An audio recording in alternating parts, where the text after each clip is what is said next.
Bonjour, bonjour chers frères et sœurs. Nous sommes donc à la tombée de la nuit et nous ouvrons le livre de Saint Jean de la Croix, écrit par Monseigneur Christiani.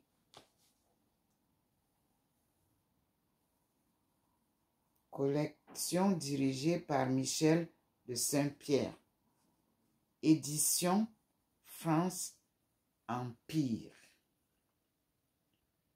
Je m'éteins quoi dans l'oubli, le visage penché sur l'aimé. Tout c'est ça. Mon souci parmi les fleurs de lys oubliées. Jean de la Croix.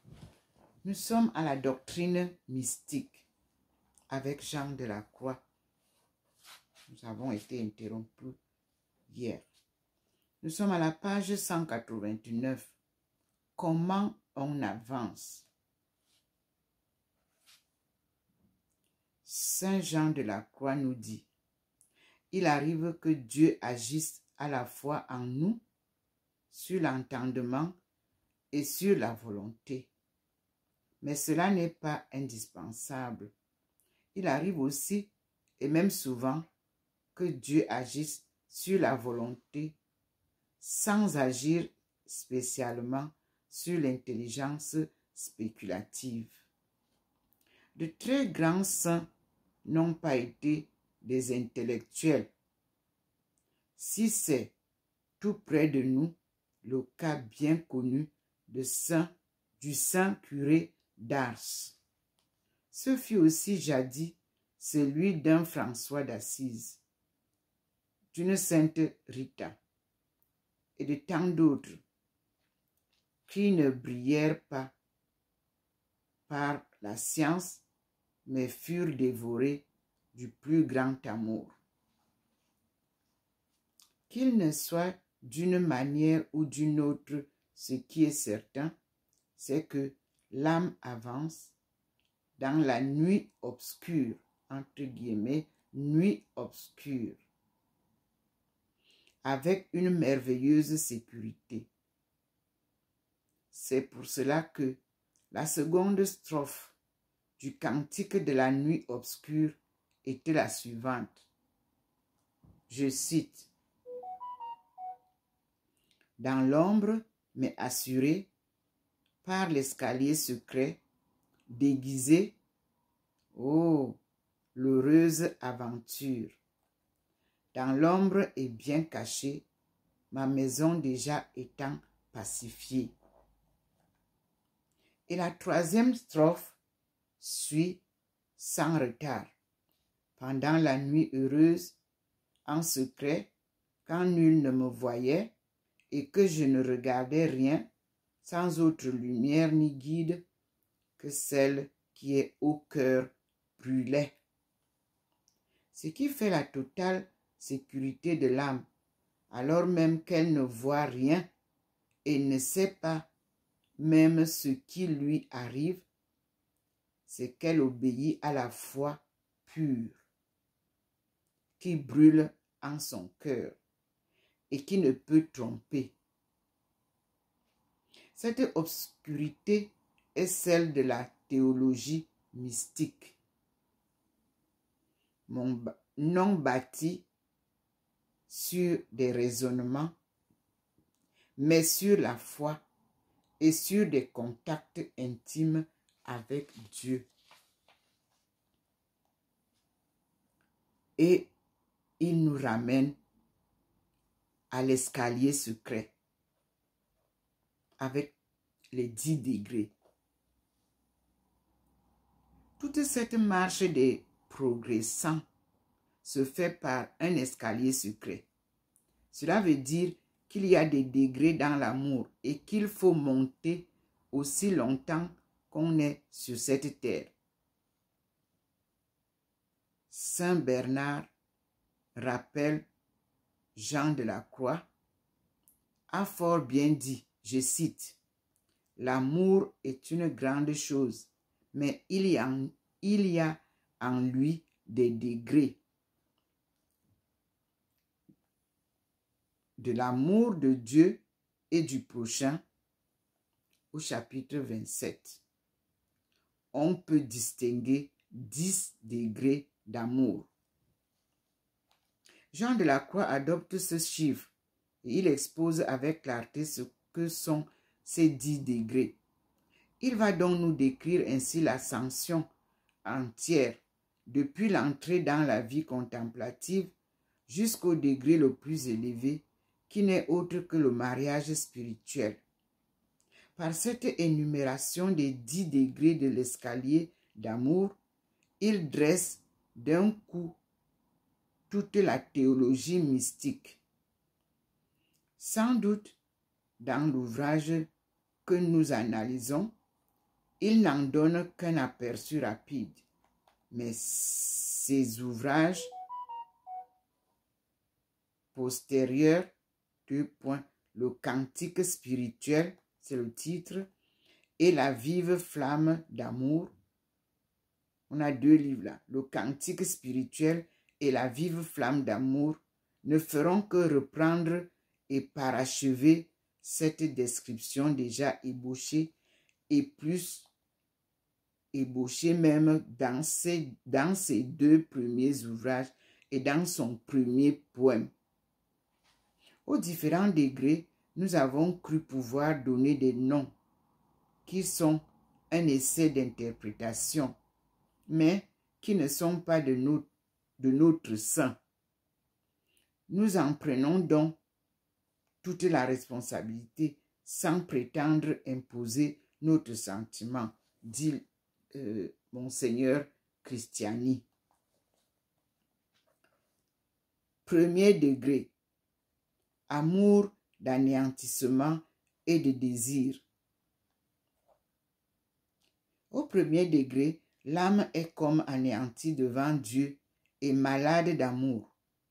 C'est ce premier degré que l'épouse du cantique des cantiques indique dans ces mots. Je cite, « Je vous conjure, filles de Jérusalem, si vous trouvez mon bien-aimé, annoncez-lui à mon bien-aimé que je languis d'amour. » C'est le verset 8, Cantique des Cantiques. Cette maladie ne va pas à la mort, mais à la gloire de Dieu, comme le dit Saint Jean, chapitre 11, verset 44. Par cette maladie, en effet, l'âme se dégage du péché et de tout ce qui n'est pas Dieu. Selon le mot du psalmiste, je cite, « Mon souffle défaille, ne me cache pas ta face, sans quoi j'irai rejoindre ceux qui descendent au tombeau. » Vous lirez cela au psaume 142, verset 7. Dans ce premier degré, l'âme, comme un malade qui perd le goût des aliments, perd le goût des choses terrestres. Elle brise avec sa vie passée. Elle entre dans un monde nouveau. Il n'y a plus que Dieu qui lui plaise et qui l'attire. Mais ce genre de maladie est une très grande grâce qui ne peut venir que de Dieu. Alors se réalise pour l'âme cet autre mot du psalmiste. Je cite, « Tu fis tomber une pluie abondante sur ton héritage et languissant, tu le reconfortas. » Psaume 67, verset 10. Il est impossible d'entrer dans l'escalier secret de la montée vers Dieu si l'on ne commence par ce dégoût et ce détachement universel du crier. C'est pourquoi nous appelons cet amour l'amour d'anéantissement. C'est l'anéantissement de tout en dehors de Dieu à nos yeux. Il n'y a plus que lui qui compte et les choses n'ont plus d'autre valeur que dans la mesure où elles conduisent à lui. rapprochent de lui, unissent à lui. Dans ce premier degré, l'homme n'a plus ni goût, ni joie, ni consolation, ni lumière, ni appui en quoi que ce soit hors de Dieu. C'est déjà un très bel amour, mais ce n'est pourtant qu'un début. Deuxième degré, l'amour de recherche, c'est le titre. Du premier degré, on passe tout naturellement au second, sans même s'en apercevoir, comme un arbre grandit sans qu'on puisse dire comment. Et ce second degré est celui de la recherche de Dieu sans arrêt. C'est ce que dit l'épouse du cantique dans ces mots. Je cite, « Sur ma couche, la nuit, j'ai cherché celui que mon cœur aime. » Entre parenthèses, c'est le chapitre 3, verset 2. La même pensée est exprimée par le psaume 105, verset 4. Je cite, « Oui, cherchez Yahvé et sa puissance, sans cesse chercher sa face. » Cette recherche du bien-aimé est alors la grande affaire de la vie. L'épouse passe par bien de transes. Je cite, « Je l'ai cherché, dit-elle, et ne l'ai point trouvé. Je l'ai appelé, et il n'a point répondu. J'ai rencontré les gardes qui font la ronde, la nuit dans la nuit. Ils m'ont frappé et blessé. » C'est le chapitre 5, versets 6 à 7. C'est comme Marie-Madeleine au tombeau, cherchant son Jésus, et le cherchant avec tant d'ardeur qu'elle ne le voit pas tout de suite, quand il est déjà là devant elle, et qu'elle le prend pour le jardinier. Vous lirez cela dans Saint Jean, chapitre 20, verset 14. Dans ce degré-là, l'âme cherche son aimé partout. Elle le demande à tous les échos. Si elle ouvre un livre, elle n'y trouve pas son Jésus, elle le referme avec chagrin. C'est ainsi qu'aucun livre ne plaisait à Augustin après sa conversion. S'il n'y voyait Jésus, l'âme ainsi n'a de goût que pour chercher Jésus, parler de lui, penser à lui. Et tout ce qu'elle fait, et jusque dans son sommeil même, dans ses travaux du jour, dans ses récréations, c'est toujours Jésus qui est dans son esprit et remplit son cœur. Et cet état reparaît toutes les fois qu'après un relâchement ou une chute, on remonte par l'escalier secret.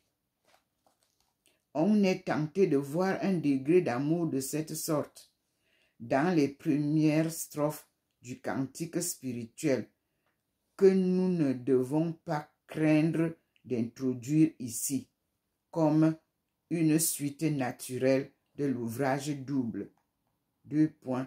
Montée du mont Carmel et nuit obscure de l'âme. Montée du mont Carmel et nuit obscure de l'âme.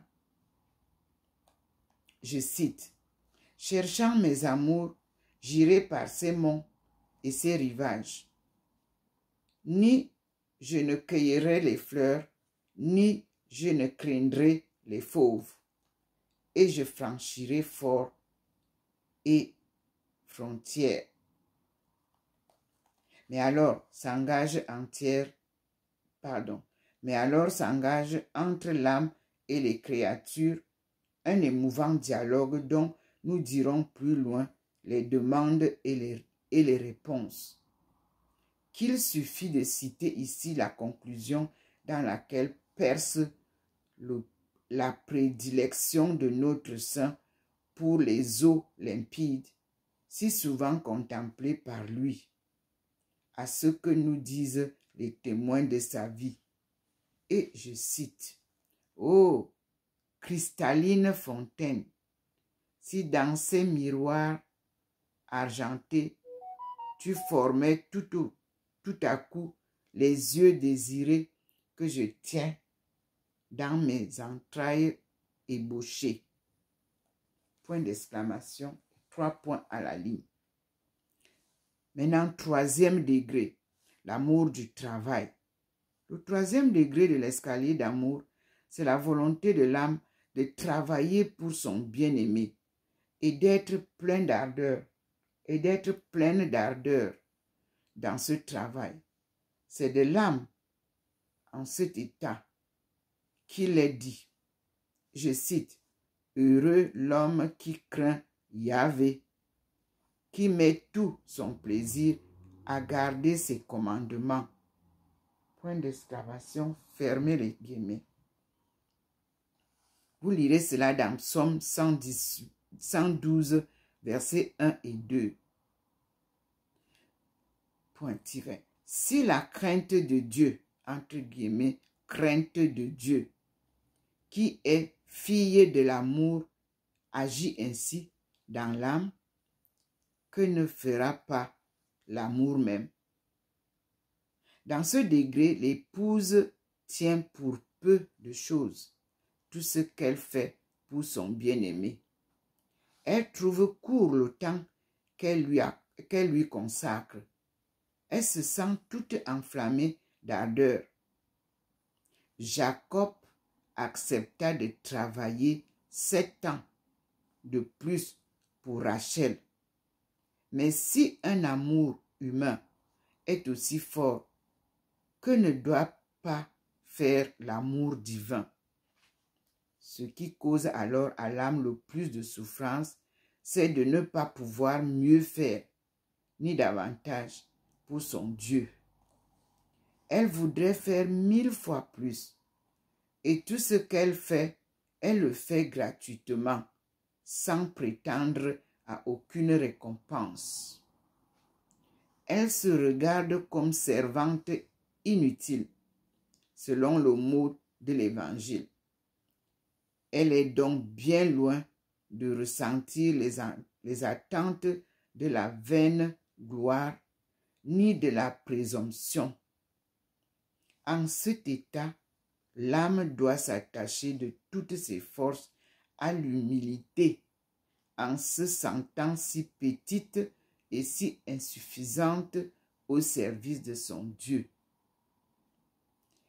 4e degré, l'amour souffrant.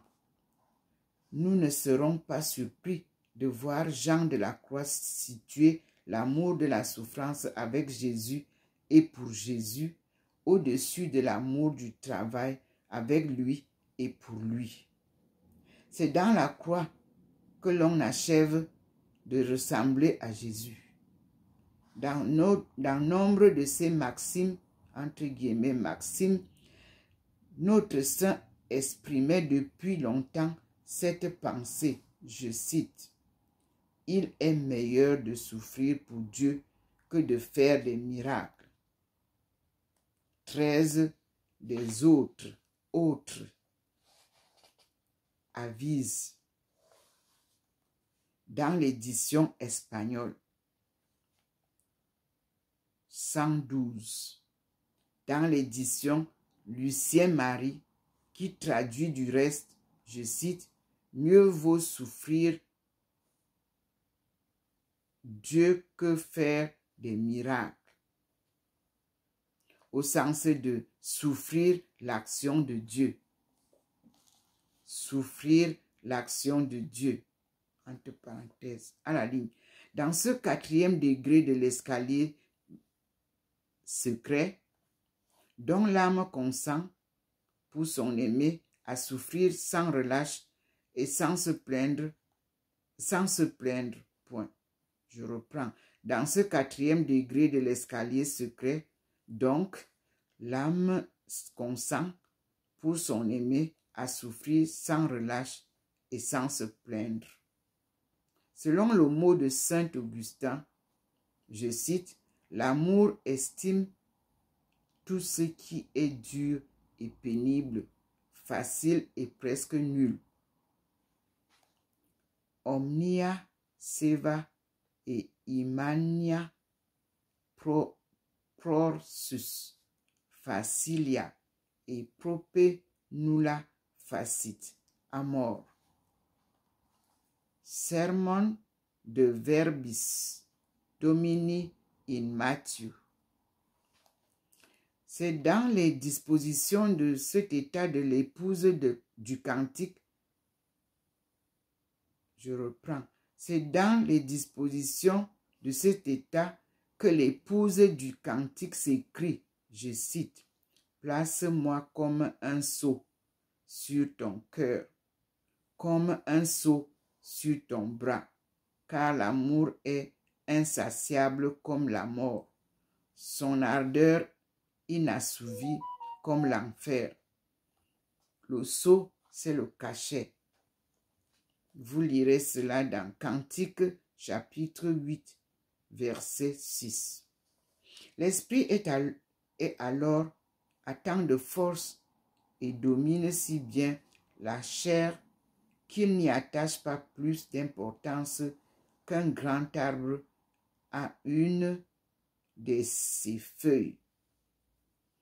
Elle n'a d'autre souci que de servir Dieu et de lui montrer sa reconnaissance.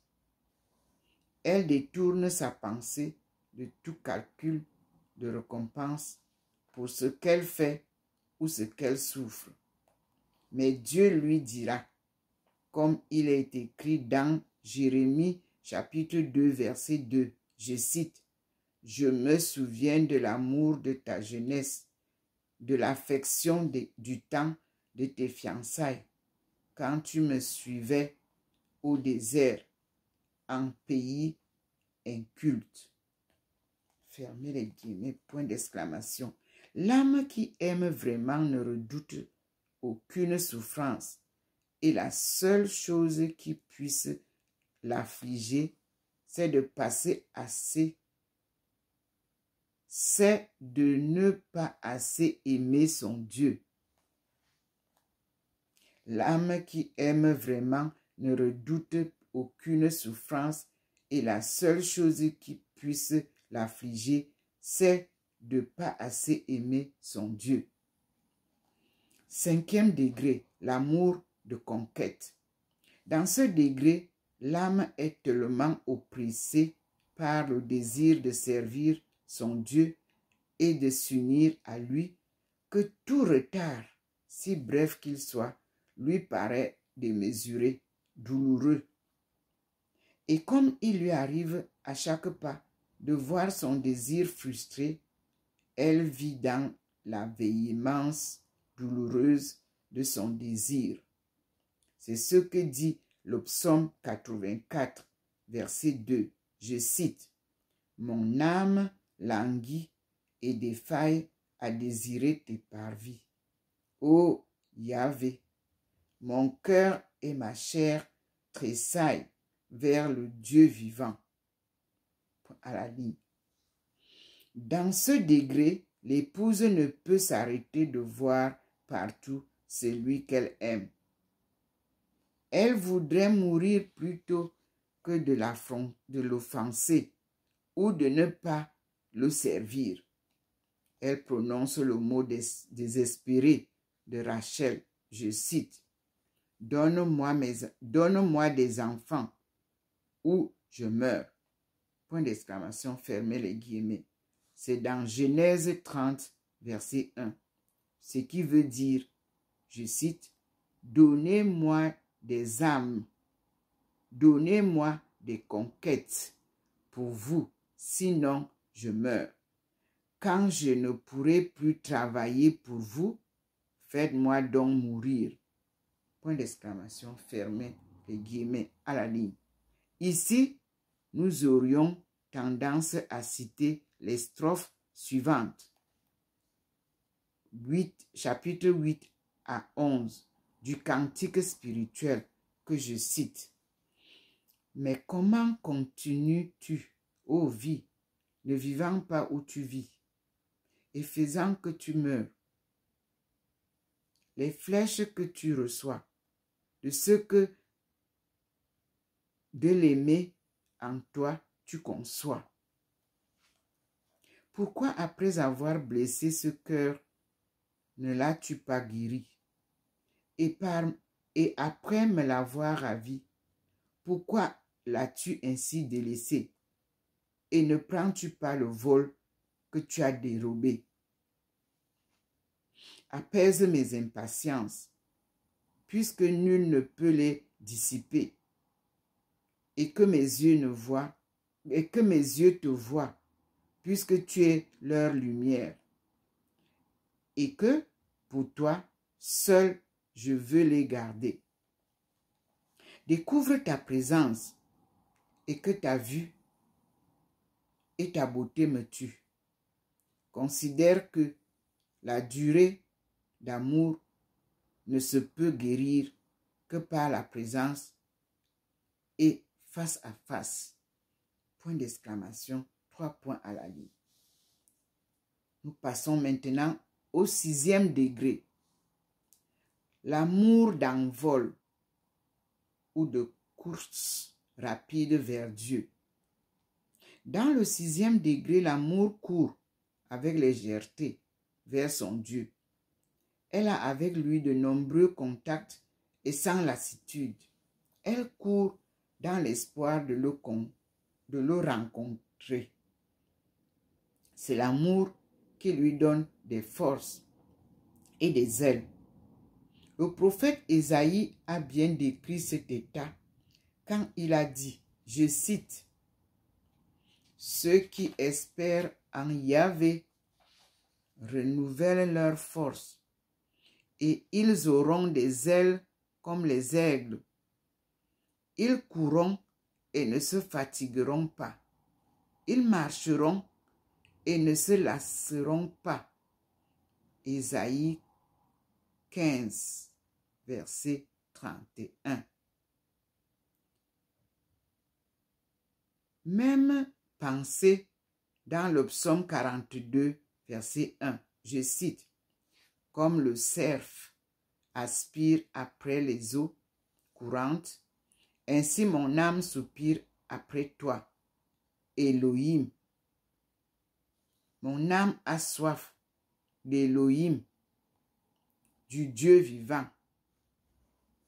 comme on appelle en ma langue Elo, Elopro. Continuons. La cause de cette légèreté, de ce grand élan vers Dieu, c'est évidemment la puissance de l'amour qui est dans cette âme.